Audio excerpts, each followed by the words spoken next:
नमस्कार मित्रांनो. IPL सुरू झाली आहे, पण आम्ही बऱ्याच दिवसात काही व्हिडिओ IPL बद्दलचा केला नाही आणि आम्हाला खूप लोक विचारतात की तुम्ही IPL बद्दल का बोलत नाही आहात. सो सॉरी, IPL बद्दल आम्ही बोललो नव्हतो, पण आम्ही खूप रेग्युलरली नाही, प्रत्येक मॅचचा रिव्ह्यू नाही करणार आहोत, पण काही काही दिवसांनी का होईना पण आम्ही IPL बद्दल बोलण्यासाठी नक्की येणार आहोत. नक्कीच. कारण IPL 2 महिन्याचा क्रिकेट सीझन, क्रिकेट काय कार्निवल म्हणू आपण, या वर्षीची 19वी IPL 2026 सुरू झालेली आणि आता अजून 1/3 मॅचेस पण झाल्या नाहीत. किती 14 मॅचेस झाल्या? 14 मॅचेस झाल्या, पण त्याच्यात अर्ध्या मॅचेस मध्ये 200 क्रॉस केलेला आहे. हो, ऑलरेडी आणि तो चेस झालाय. चेस पण झाला.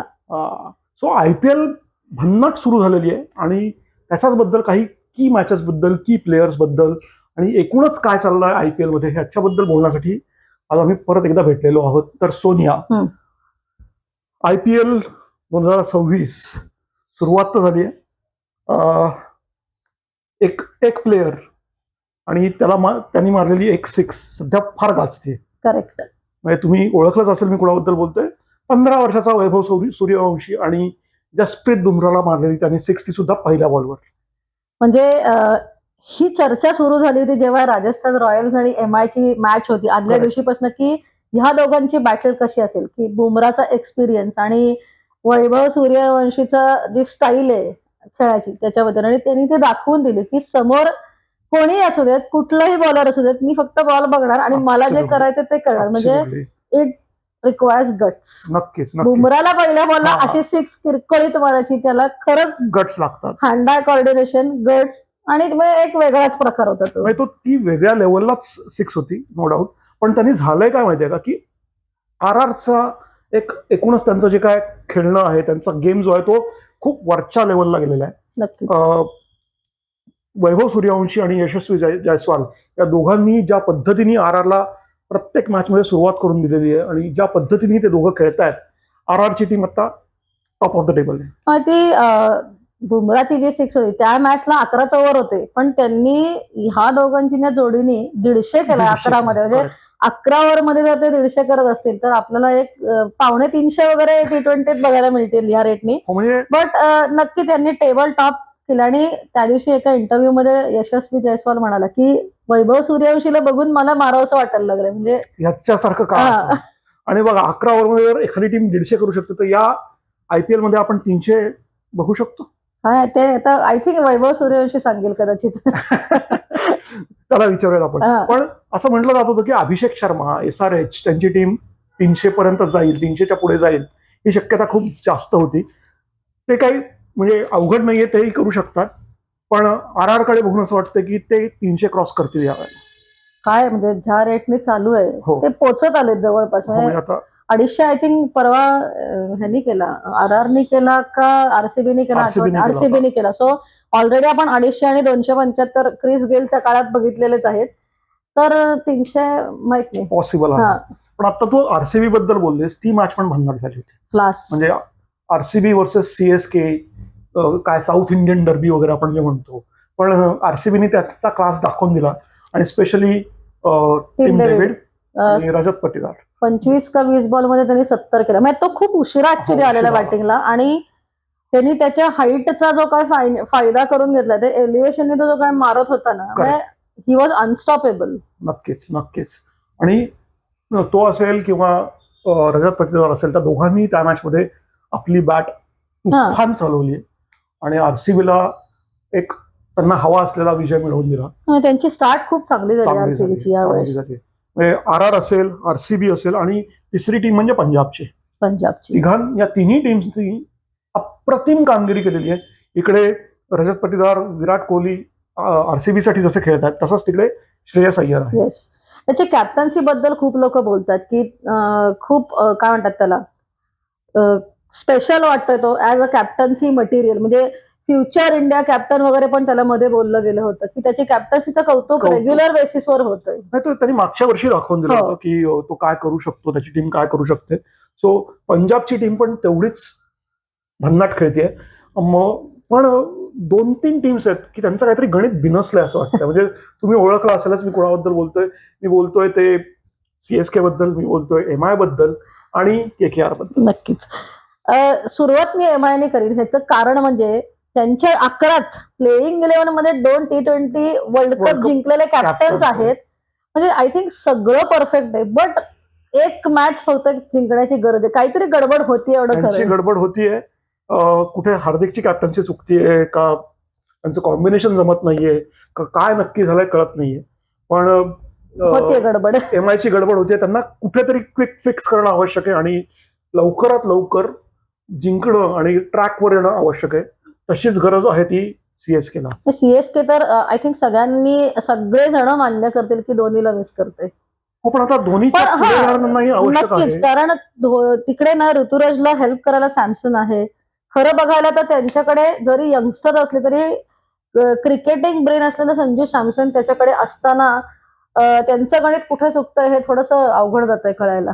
त्यांनी मला म्हणजे माझा एक पॉइंट असा आहे की त्यांनी यंग प्लेयर्समध्ये जरुरीपेक्षा जास्त इन्व्हेस्टमेंट केली आहे का. म्हणजे प्रशांत वीर असेल, कार्तिक शर्मा असेल, त्या दोघांना 14 कोटी रुपये देऊन त्यांनी खरेदी केलं आणि ते दोघे परफॉर्म त्या अर्थाने करत नाहीयेत. नाही, आय थिंक त्यांची ती आता अशी फेज आहे की धोनी शिवाय त्यांनी थोडंसं खेळायचं कसं त्याच्यासाठी त्यांनी ते पुढच्या 1-2 वर्षाच्या दृष्टिकोनातनं ती टीम बनवली असेल जेणेकरून ठीक आहे आपण इनिशियली थोडेसे मॅचेस हरू पण ऍट द टॉप CSKची लेवल जेव्हा हे सगळे क्लिक होतील ना तेव्हा ती कशी असेल. मे बी त्याला अजून एखादं वर्ष लागेल कारण नवीन प्लेयर्स आहेत. CSKला 1 वर्ष लागू track वर यायला. शकतं. हे पचनी पडत नाही कारण मागच्या वर्षी सुद्धा त्यांची गडबड एक्झॅक्टली. झालेली पण होती. त्यांच्याकडे आता जडेजा नाहीये. हो. डेफिनेटली आय थिंक त्यांना ती बॉलिंग मध्ये ते miss जडेजा करतायत. नाहीये, सॅम सॅम करन नाही. पण ड्वेल ब्रेविस आता तो फिट झालाय. सो तो एक बॅटिंग ऑर्डर मध्ये आल्यानंतर ज्युनियर एबी म्हणतात त्याला Correct. तर तो थोडासा फरक पडू शकतो एक CSK साठी कारण तिथे मिडल ऑर्डरच जी आहे टॉप ऑर्डरला अनफॉर्च्युनेटली ऋतुराज आणि संजू सॅमसन लवकर गेल्यानंतर तो जो एक त्यांना मध्ये बेस तयार करायचा आहे तिथे ते कमी पडत आहेत. मी म्हणजे पूर्ण खेळत नाहीत असं नाही पण त्यांनी तिथे ऍक्सिलरेशन कमी पडतं आणि कदाचित ब्रेविस त्यांना ती मदत करून देईल. कुठेतरी त्यांना तो एक्सटर्नल फॅक्टर एक्स फॅक्टर एक कुठेतरी हवा आहे.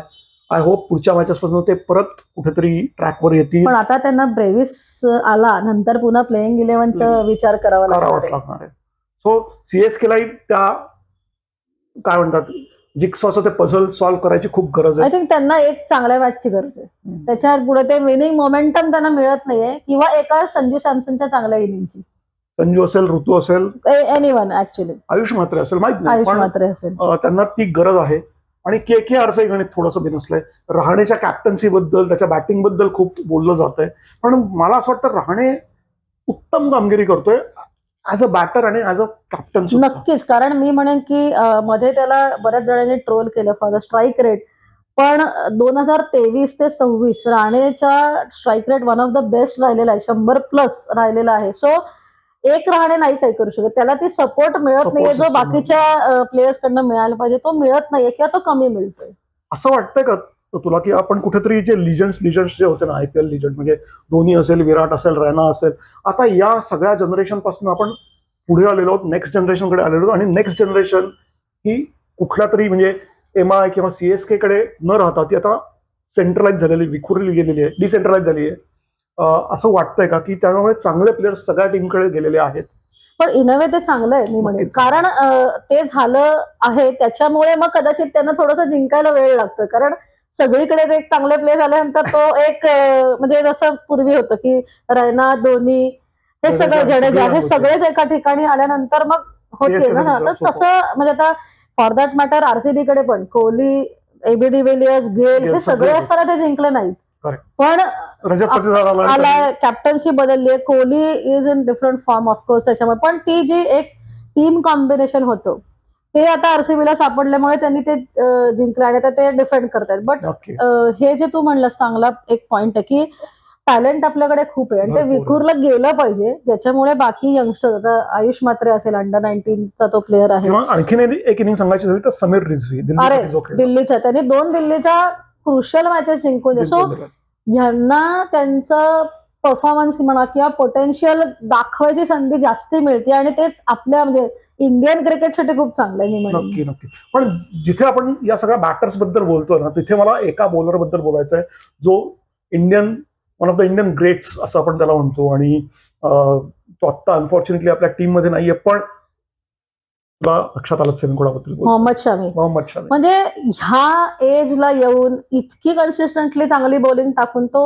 वरती नाहीये हे खरं प्रश्नचिन्ह आहे. खूप लोकांना पडलेला प्रश्न आहे. पण त्याच्याबद्दल एक लेटेस्ट मी गोष्ट सांगेन म्हणजे सनरायझर्सच्या मॅचच्या आधी 4 दिवसात त्यांनी एक नवीन व्हेरिएशन भरत अरुण सर कडनं शिकलेलं होतं आणि त्याच्यानी त्यांनी अभिषेक शर्माची विकेट घेतली होती. करेक्ट. तो एक स्लोअर वन टाकला त्यांनी की तो ऑफस्टम्पच्या बाहेर तसा फ्लोट झाला आणि तो थर्डमॅन कडे तो कॅच. सो ह्या एजला येऊन एवढी सिनियरिटी असताना सुद्धा ही इज स्टील कन्सिस्टंट आणि he still willing to learn. Correct. म्हणजे हे खूप जास्ती क्रेडिटेबल आहे त्याच्यासाठी पण. आणि एक यंगस्टर म्हणून किंवा यंगस्टर बॉलर्स जे त्याला बघतायत किंवा फॉलो करतात तर त्यांच्यासाठी ही खूप इन्स्पायरिंग गोष्ट आहे की ह्या स्टेजला करिअरच्या येऊन कन्सिस्टंट राहतोय आणि ही स्टील लर्निंग आणि giving the result for LSG. Absolutely. So IPL ही अशी भट्टी आहे ना की जिथे आपल्याकडच्या रॉ टॅलेंटला सुद्धा चान्स मिळतो. जसं आपण आता समीर रिझवी बद्दल बोलतोय, आयुष म्हात्रेनी दाखवून दिलेलं आहे. पण मला एका प्लेअर बद्दल जाताचा शेवटी बोलायचंय ज्यांनी या IPL मधला फास्टेस्ट बॉल टाकलाय, तो म्हणजे अशोक शर्मा. अशोक शर्मा त्यांनी 154च्या स्पीडनी या IPL मध्ये बॉल टाकलाय. आणि त्याची स्टोरी माहिती आहे तुला? नाही. वेल, अर्धवट माहितीये की तो राजस्थान मधला एका शेतकऱ्याचा मुलगा, ही 2 भावंड अक्षय आणि अशोक. घरची परिस्थिती एवढी काही चांगली नव्हती की दोघांनाही क्रिकेट खेळता येईल. मोठ्या भावानी अक्षयने सॅक्रिफाईस केला आणि अशोकला क्रिकेट अकॅडमीमध्ये त्यांनी पाठवलं. ऑफकोर्स त्याच्या ट्रेनरनी त्याचे गुण बघितले, त्याचे बॉलिंग स्पीड आणि हे सगळं बघितलं. आधी तो टेनिस बॉलवर खेळत होता, आता तो क्रिकेट बॉलवर व्यवस्थित खेळतो. ओके, नवयगड मी ही ऐकली स्टोरीमध्ये की त्याला एका स्पीडस्टरच्या कॉम्पिटिशनला त्याला जायचं होतं पण तो लेट झाला. त्याच्यामुळे त्याचा फॉर्म भरू नाही शकला आणि मग त्यांनी खूप म्हणजे प्लीड केलं तिथल्या लोकांना की मला एक चान्स द्या. आणि त्याच्याकडे शूज नव्हते. त्यांनी ते समहाऊ मॅनेज करून तो पहिलाच बॉल त्यांनी काहीतरी 140ने टाकला आणि त्याच्यानंतर सो अशा ज्या स्टोरीज आहेत ना या खूप येतात आपल्याकडे. म्हणजे एक प्लेअर घडण्यामागे तो एकटाच नसतो, तर त्याच्या आजूबाजूची जी सगळी सपोर्ट सिस्टम असते, स्पेशली फॅमिली, याच्याबद्दल जेव्हा आपण बोलतो ना तेव्हा या सगळ्या स्टोरीज त्या प्लेअरला घडवत असतात. मी अजून एक मॅच तू ह्या प्लेअर बद्दल बोललास हे खरं तर खूप चांगलं आहे कारण ही स्टोरी कमी लोकांना माहित असते. पण मी कालच्या मॅच बद्दल बोलून खूप लोकांनी मिलरचं कौतुक केलंय पण खूप लोकांनी त्याला शिव्या घातल्यात. आय डोंट नो की ते किती योग्य होतं. त्याला खूप ट्रोल केलं होतं. त्याची टीम 1 रनने हरली. पण IPLची सगळ्यात क्लासिक झालेली ती मॅच होती आता. पण मी सांगेन की त्यांनी ती रन घेतली असती ना सेकंड लास्ट बॉलला तरी तो ट्रोल झाला असता जर ते हरले असते. कारण तू सिनियरिटी वाईज तू स्ट्राईकवर पाहिजे. सो त्यांनी तो रिस्क घेतली ऍट हिज ओन रिस्क. तरी तो लास्ट बॉल खेळला पण तो मिस झाला. सो मी म्हणेन की त्याला ट्रोल खरं तर करू नका जेव्हा कुठलाच खेळाडू. पण ह्या सिच्युएशन मध्ये ना तो डिसिजन घेणं खूप अवघड असतं कारण दोन्ही बाजूने बोलतातच लोक. आणि तसंच काहीसं मिलरशी झालं कारण तो इंजर्ड होता, तो मध्ये बाहेर गेला आणि परत येऊन त्याने आय गेस 38 रन काहीतरी केलं त्या 39-17 बॉलमध्ये. चांगली इनिंग खेळला पण अनफॉर्च्युनेटली लाईन क्रॉस करू शकला नाही. सुपर ओव्हर झाली असती तर आवडलं असतं खरं. होईल परत आपण बोलू त्याच्यावर. म्हणजे सो हा एक साधारण पहिल्या 14-15 मॅचेसचा एक रिव्ह्यू होता. मी म्हटलं त्याप्रमाणे आम्ही परत येणार आहोत, परत गप्पा मारणार आहोत IPL बद्दल. आणि हो, तुम्हाला काही एखाद्या स्पेसिफिक प्लेअर बद्दल, एखाद्या स्पेसिफिक मॅच बद्दल काही माहिती हवी असेल किंवा काही जाणून घ्यायचं असेल तर आम्हाला नक्की कळवा. कारण IPL हे आपलं आहे आणि या आपल्या स्टोरीज आपल्या लोकांसाठी सांगायला आम्हाला आनंदच आहे. आवडतच म्हणजे